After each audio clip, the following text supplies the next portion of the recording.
Yo, guys, Red Marvel here, back again with another movie review. I'm going to try and be putting more of this, got a bit more time now. And it's Top Gun Maverick.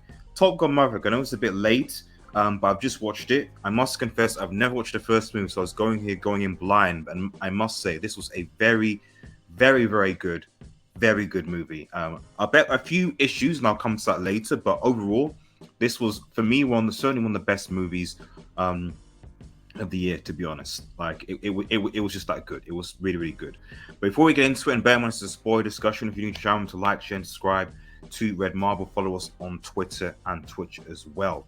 Get involved. So, guys, Top Gun Maverick. Like I said, I never watched the original Top Gun, but I was always on the understanding that it was obviously, about the USA Air Force / Navy, and the kind of the sort of campish attitude of it back in the day, rivalry, hyper masculinity, all that type of sort of stuff, American patriotism, all that jazz.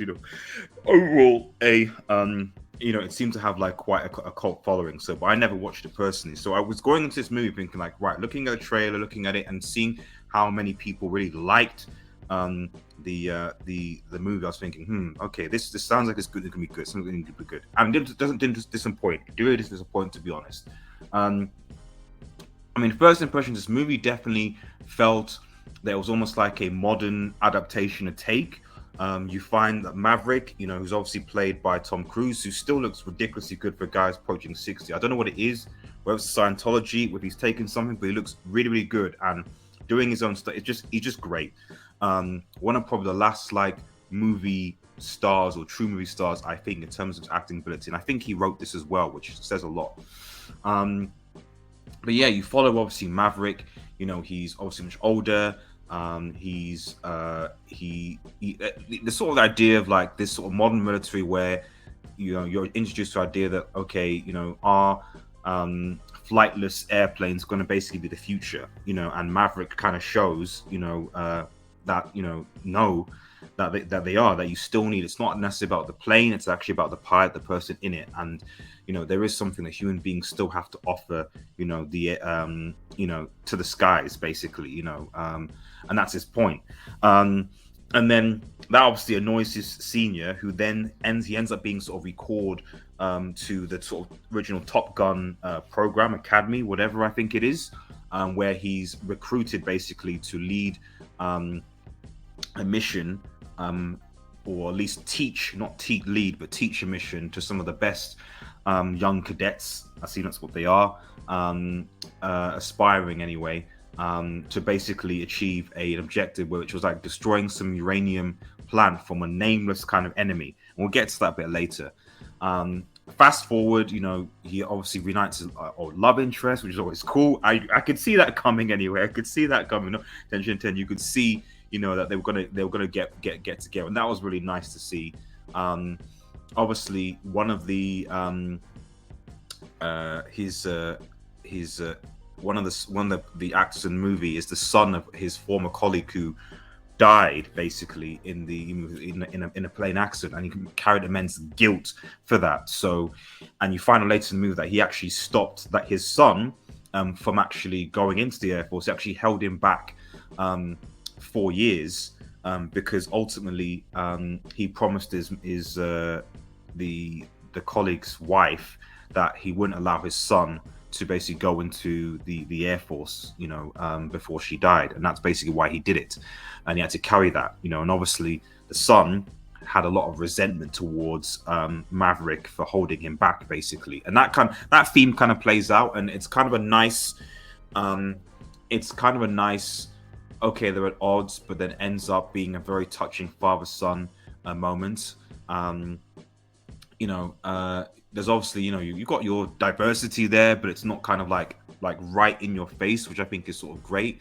Although I would say that it doesn't really go into detail that much in the secondary characters. I think it focuses more so on Maverick, and fair enough, as it should.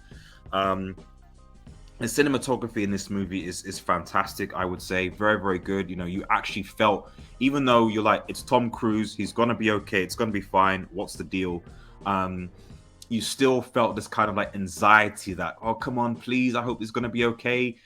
based on the cinematography, and obviously just the how they filmed the cockpits and everything. It really engaged you visually as a viewer, and that's one of the best things I felt about this movie. Aside from the storyline, which I think overall was solid, the cinematography for me was top notch. When a movie can make you feel a certain way, without without it actually not being in a plan, that for me, that means brilliant. And hands off to the people that did that, because I generally felt at times that I was in the plane following the pilots. I generally felt that I was involved in their training exercises, their bonding times, their arguments and discussions. The movie invited you to be there, and I think that's for me the highest accolade I can really give this movie. And ultimately, I left this movie because obviously at the end of the day, they fight this sort of unnamed enemy. They go in. It's a very, very difficult flight pattern. That's basically what Tom Cruise Maverick is brought in to teach these guys, to basically fly this, what looks like an unassailable flight pattern to achieve its objective. And they obviously end up doing it. I'll bet things don't go completely to plan, and Tom Cruise or Maverick is like shot down, but he's rescued, he's saved, and then they kind of escape. And I think this is where I'll go into the slight negatives of the movie before I run, because I don't want this to be too long. Is that I think that the vast majority of the movie held up to par.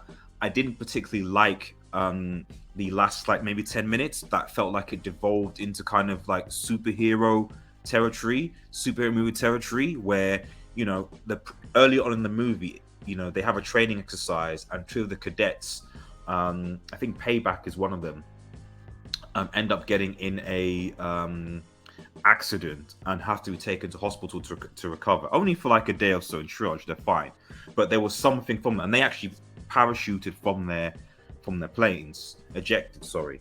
Now in the final confrontation with the enemy, Tom Cruise does get hit, but you don't see him ejecting from his plane, and you're thinking, oh, it's over, and then yet the next time you see him, he's somehow out, unscathed.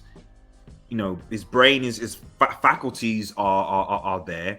He's about to be shot down by like an enemy like helicopter, and then obviously the son of his colleague comes in and saves him, and then he gets shot down, and they're like, okay, and then but you don't see his parachute, and then he comes out also pretty much unscathed, no issues, and they both somehow are able to bypass the enemy, sneakily hijack a plane, leave, bearing in mind these guys were on enemy's radar well before this scene actually happened, and then in their cognitive capabilities still intact, they're still able to fly out and still defeat the enemy. It's just like, and then at the end when the jock, people know what I mean by the jock, comes in and saves them. It's like, so it got a little bit cliche at the end. So I did think that I would have liked it had they just ended when his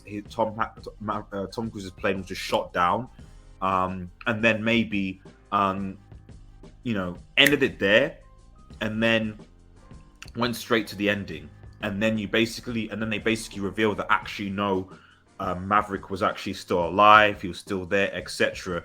And it almost gives the audience, it allows the audience to actually create in their minds how they felt that he would have survived that way, giving us the opportunity to make that, rather than I think what was shown, which was, to be honest, at the end of the movie, quite a superhero cheesy kind of way of how he survived. And that's my personal opinion.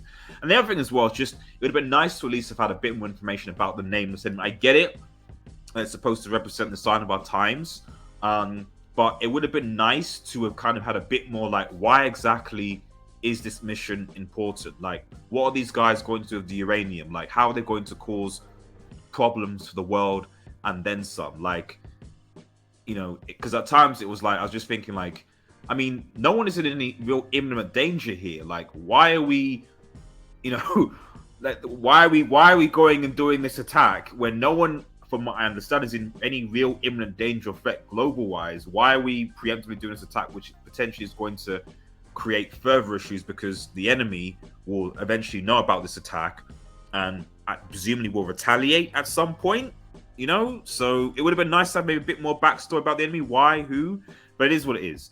But overall, complaints aside, fantastic movie, 4 out of 5 stars. Would definitely recommend it, and I'm probably going to see it again after watching the first Top Gun movie to really get a greater insight on it and to give a better thoughts. But yeah, guys, let me know what your thoughts are on this movie. Remember to like, share, and subscribe to Red Devil. So comment below; it helps with the algorithm.